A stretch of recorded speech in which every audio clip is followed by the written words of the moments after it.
Good morning. Welcome to Hold My Beer. I'm a follow Jesus. So I was thinking for a little while. It's kind of been on my mind. Uh, so I think I've mentioned before, I have two teenagers. My oldest is 19 and my youngest is 15. And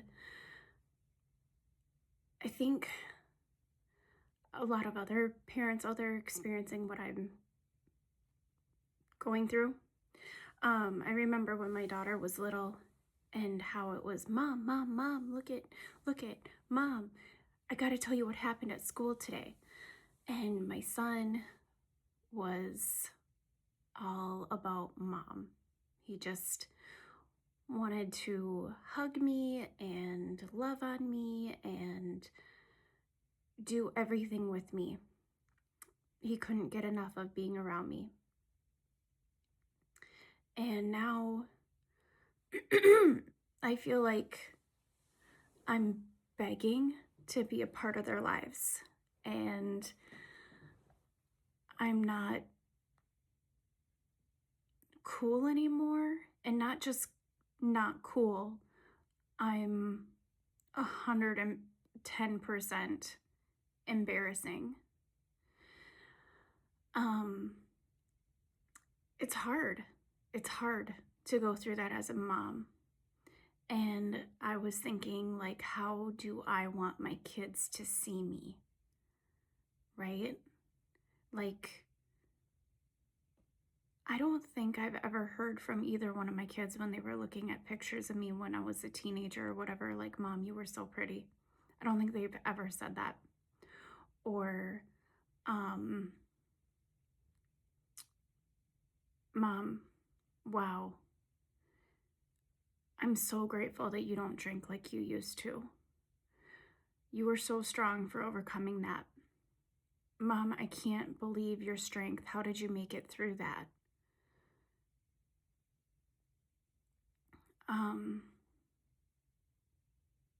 And then the thought popped in my head, like, have I ever said those things to my mom? And I was thinking about it. Yeah, I have, but maybe not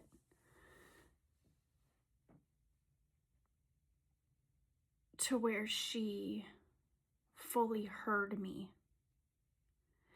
And then I got to thinking, like, I've always thought of my mom as my mom.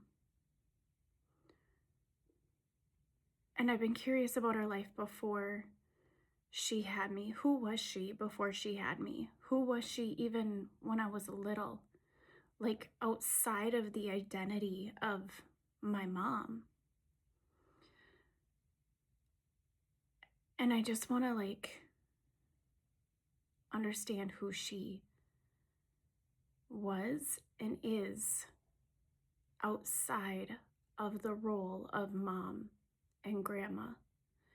And even, like, my grandma.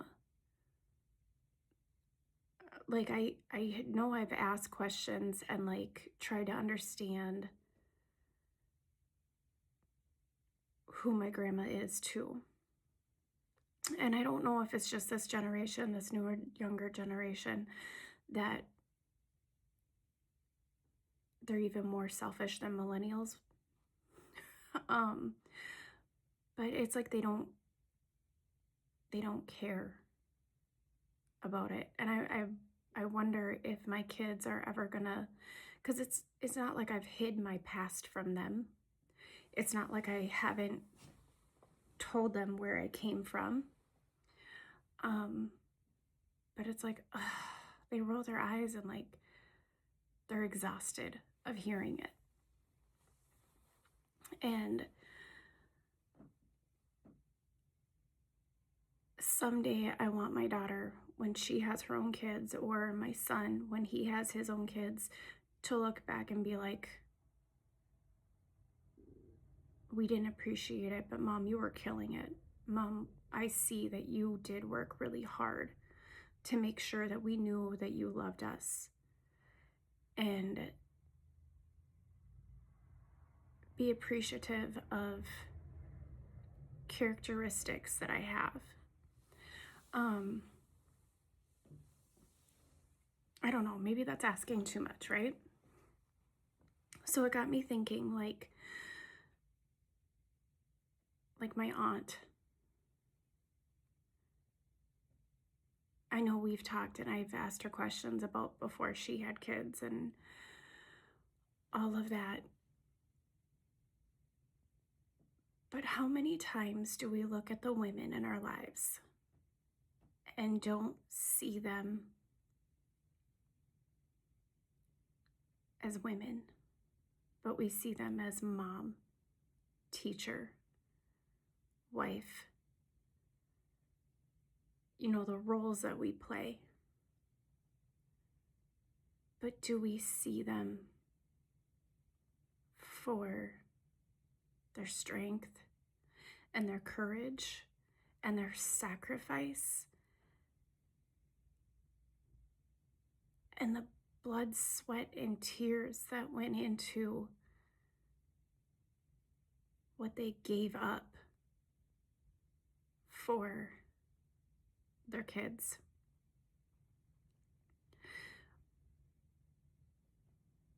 It's incredible to me that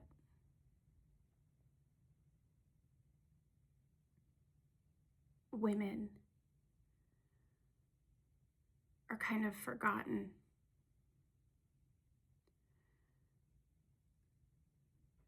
For being a woman.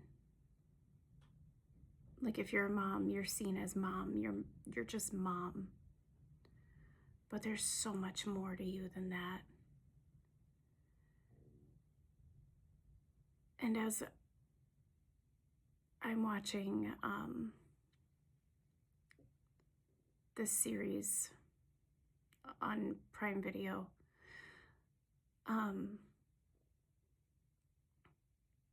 how much is it of that, or like, how am I trying to say this? Like, the women of the Bible, they were moms,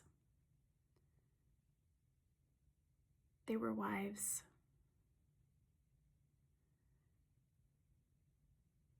and did their kids recognize and understand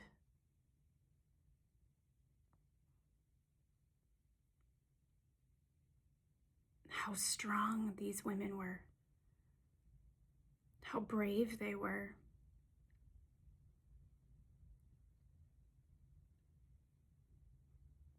how incredible boss babes they were? Like, not in the way that we understand that today, but like, they stood up for what was right in a time period that women were less than. They were property. And these women were like, that's not who I am to my Father in heaven. So we got Sarah, Abraham's wife, right? She was barren for so many years. And she had a moment where she didn't fully trust the Lord and gave Hagar to her husband to fulfill the promise of God.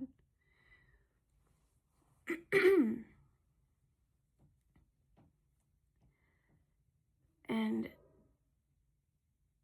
some of the Bible is just history, but some of it is meant to, a lot of it is meant to tell us how to live. Having multiple wives was just the history. That was not in God's plan. In Genesis, he said, one man, one woman will be joined in marriage. So when we see like Abraham and like other early Israelites having multiple wives, that's just the history. That's not what God's plan was. And we can see how that created so many issues, right? But Sarah I want to go back to her for a minute. How hard to give up your husband to another woman and watch him be a father to their child. How heartbreaking. And then once you do have a son, your husband almost kills him because God asked him to sacrifice him.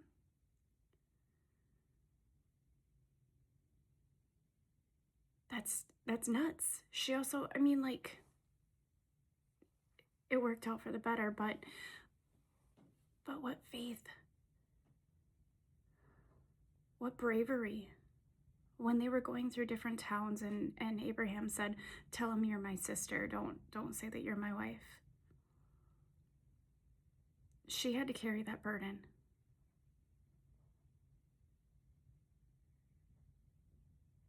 And she did it with grace and resilience. And God protected her both times, but she was put in a position of danger.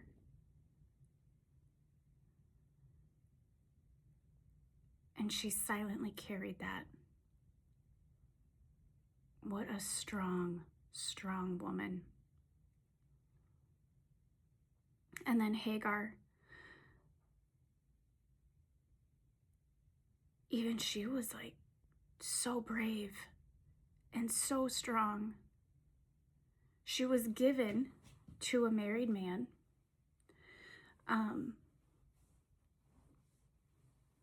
And she knew she wasn't loved. And she silently carried that. And then to be sent into the wilderness. And when she felt like all hope was lost and the boy was crying because he was going to die and he was so thirsty and dehydrated and heat stroke and all of the things, and she cried. And she's like, "God, just take me so I don't have to watch him die too." And he provided a well for her to get water for both of them and kept them safe. What bravery to go out into the wilderness, just you and your little boy. That's insane. How brave, how courageous. Did Ishmael see that and recognize it? The mother of Moses. Pharaoh wanted the midwives to kill all the babies as they were being born. And the midwives were like, "Oh, these Israelite women are not like Egyptian women. They are done before we even get there." Because they were trying to save these little babies. And then Pharaoh, as we know, made the order for all Israelite baby boys be thrown into the Nile and killed. And the mother of Moses, who was so brave and stood for what was right, and she was courageous. She hid this child for a long time and tried to keep him quiet so he wouldn't be found. And then she made a basket and lined it with pitch and put her baby in the basket and just trusted that God would watch over him. Just trusted. What a sacrifice. What a sacrifice. And then when Moses was found and adopted by Pharaoh's daughter, Moses' older sister, who was so brave to walk along that river and watch and make sure. And then she had the audacity to approach the princess and be like, "Hey, since you weren't planning on having a baby, I know somebody that could be a wet nurse for your baby." One of the Israelite women that lost her son. And she went and got Moses' mom, who was her mom as well, and was like, hey, I got a way that you can spend more time with him. How smart. And I know that came from God, but it was the bravery and the trust to follow. Esther, who was an Israelite, a Jew, and she was kidnapped from her home as a young preteen girl and spent years beautifying to try to win over a man that she knows nothing about. And she found the favor, and she was made queen. And an order was given to massacre all the Jews. And knowing that by going in front of her husband, the king, when he didn't call for her, she could be put to death. And she did it anyways. To ask him to dinner so they could talk. And then invited him back again so they could talk. And she revealed the plan. That is so strong. Naomi and Ruth, there's another set, right? She's like, girly pop, your husband died. I don't have any more sons. I have nothing to give to you. Just go back to your family. And Ruth was like, no, where you go, I go. Where you stay, I will stay. Your God will be my God. And she turned her back on her family and she trusted. And she's in the lineage of Jesus. But she followed everything Naomi said.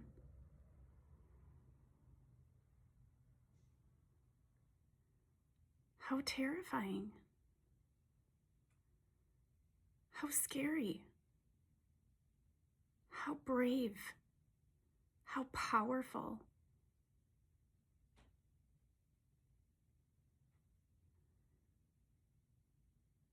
What a bad babe, right? And then we flash forward to the New Testament when Mary Magdalene washed Jesus' feet with her tears and dried them with her hair.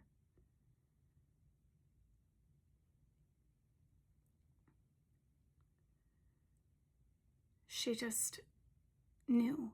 She just knew that that was her Savior. And she gave herself over to him her whole life. The woman plagued with bleeding, and she's like, if I just touched the hem of your clothes, I knew I would be healed. And he said it was her faith that made her clean again and healed her. But how scary at a time that she could have been stoned. Or what about the sinful woman that the town people and Pharisees and whatever were going to stone because she was caught in the act of adultery? And Jesus was like, him without sin can cast the first stone. And she just sat there waiting for the first stone to hit. And they all walked away. And Jesus said, daughter, go and sin no more.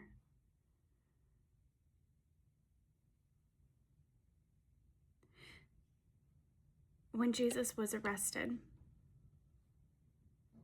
and was tried and then flogged and beaten and whipped, the men dispersed and ran and hid. It was the women that stayed beside him and watched the whole time and didn't leave him, didn't deny him. They stayed during the whole crucifixion. They prepared his body for burial. How strong, how brave, how defiant of the evil one's plan. The women, when women couldn't even be called into court because their testimony wouldn't be heard. And that's who the disciples said. They were honest and said, no, it was the women first that found that he was risen.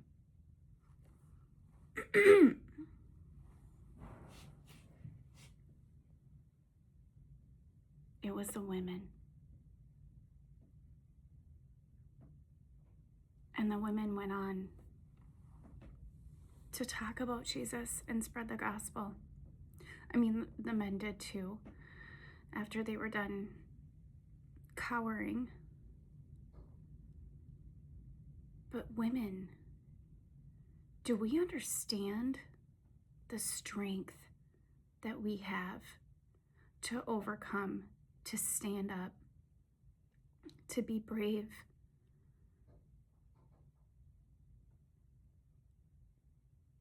God describes wives using the same words that he uses to describe himself.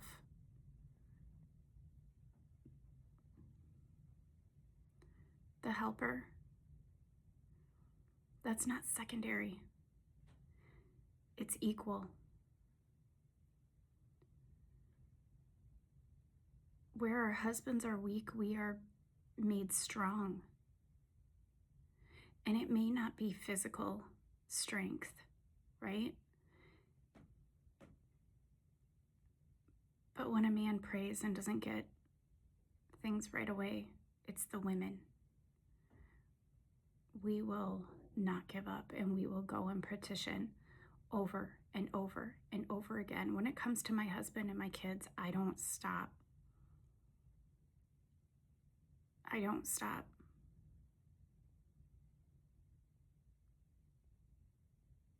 That was built in us naturally. Where do you think the term mama bear comes from? I mean, obviously mama bears are like known to like rip people's heads off for their children. But why do you think they started calling humans mama bears? Because I will rip somebody's head off for my children.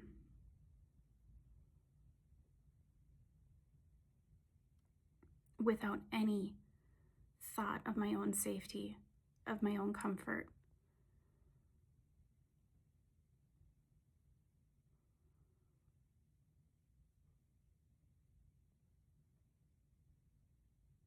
And I want my kids to realize how fierce my love is for them, and how unafraid of anything I am, especially when it comes to them.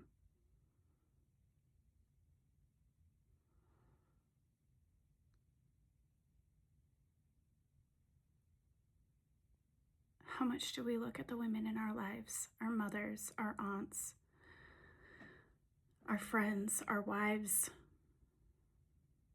Are we looking at them for the woman they are behind the title?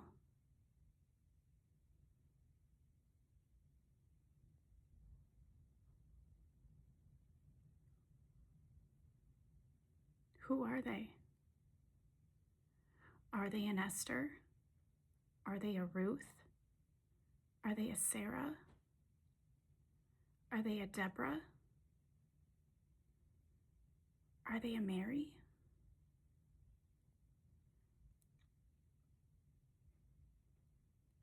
The angel of God came to Mary and said, "You found favor among the women."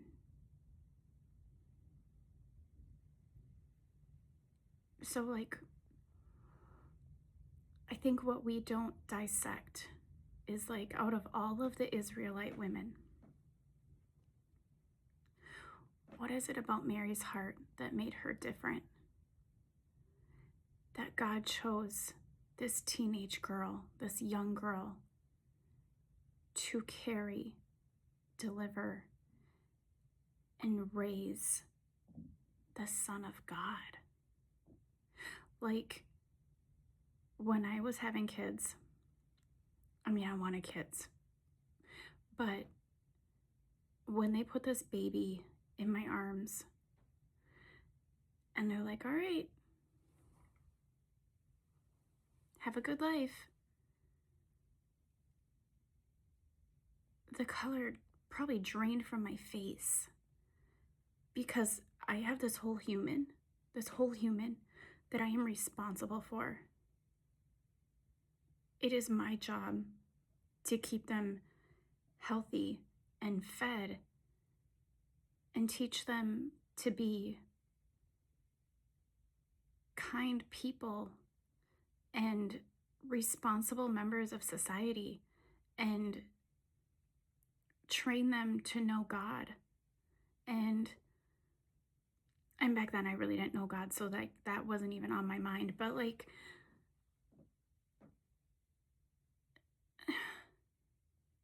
you're gonna trust me to raise a whole human being? That's terrifying enough. It's so scary. And then for Mary, a teenage unwed mother, to not only have a whole human being that she's got to raise, but God Himself. And she's a teenager.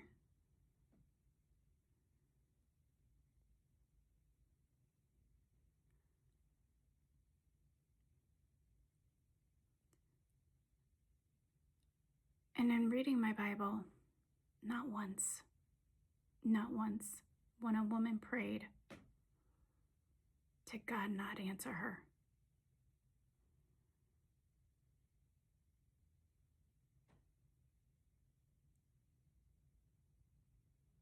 Women, do you understand your strength, your bravery, your willpower, who you are? And do we recognize it in each other, in our own moms? Do you see the sacrifices she made for you? Do you see the bravery that she exhibited when she overcame whatever?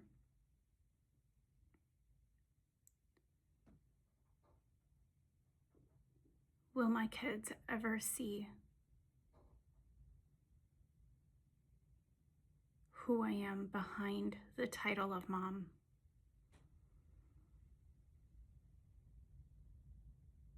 I know it's kind of a dark thought, but I was thinking, like, when I die, at my funeral, what are my kids going to remember? What are they going to say? I really miss mom because of this. What is it going to be?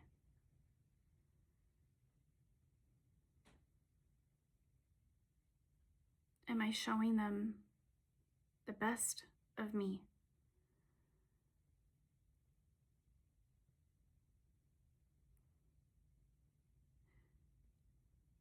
And I'm not going to let the lies of the enemy. I'm human. I screw up. There's no instruction manual with children to get it right every single time.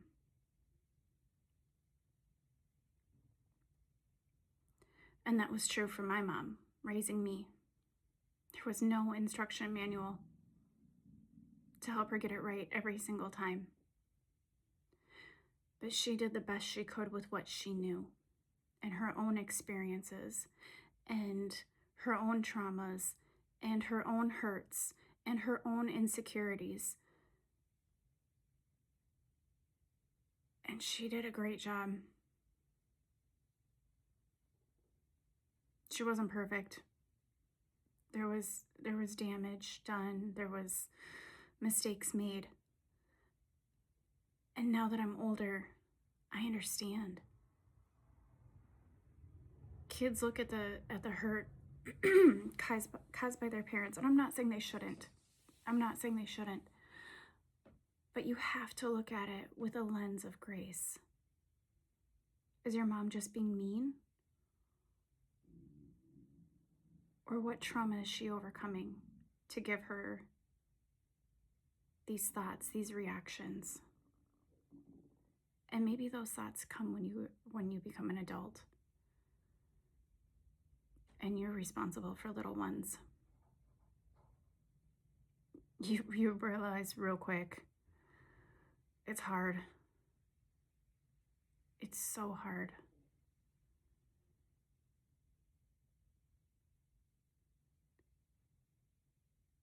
So I wanted to encourage you guys, when you look at your mom, your wife, your sister, your friend, your grandma, your aunt, your cousin, whoever, can we start to look past the title of who they are to you and see the woman that she is?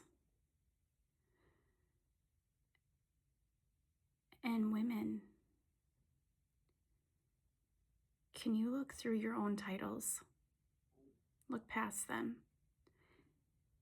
and see who God made you to be? And start to own your power that is given to you through the Holy Spirit. Walk in the light of Jesus. And understand who you are in Him. You're not secondary. You're not less than. You are chosen and highly favored.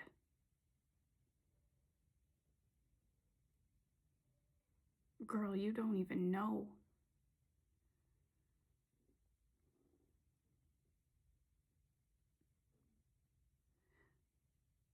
Women, but especially women of God, godly women, what a force to be reckoned with. Once we start learning who we are, there's no stopping us.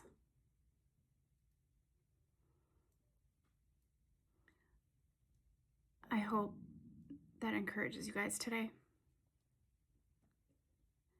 And I hope that gives you a little strength to get through this time. And hold my beer. I'm going to go follow Jesus. I hope you guys have a great day. I love you all. Bye.